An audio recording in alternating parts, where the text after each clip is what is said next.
كلنا عارفين ام كلثوم قالت كده ليه؟ بسبب السيد سالم عازف الناي. بس انا النهارده جاي احكي لك موقف تاني بينهم مش مشهور قوي يعني، ولو انت متعرفش الموقف الاولاني دوت هحكيه لك في اخر الفيديو.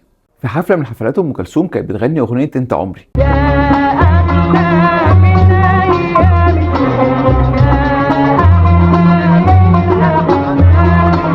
وفي الكوبليه بتاع يا اغلى من ايامي، وبعد ما قالت خدني لحنانك خدني نسيت الكوبليه اللي بعديه.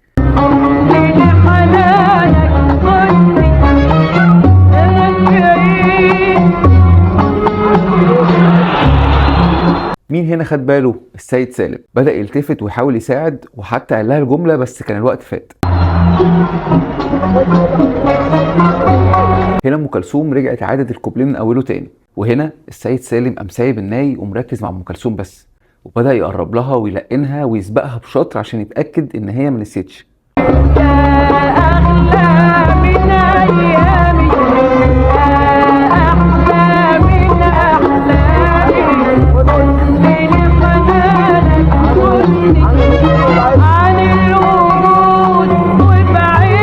ولما اتأكد خلاص ان هي افتكرت الكلام وكملت الاغنية، رجع مسك الناي ورجع يأدي دوره الموسيقي وسط الفرقة.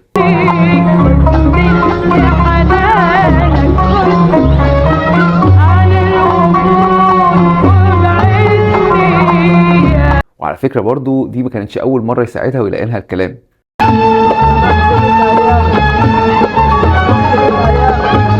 نرجع بقى للموقف اللي حكيناه في اول الفيديو. لو انت ما تعرفوش فهو ده اعظم خروج عن النص ممكن تشوفه في حياتك، اللي خلى ام كلثوم نفسها تسأل بتعجب ايه ده؟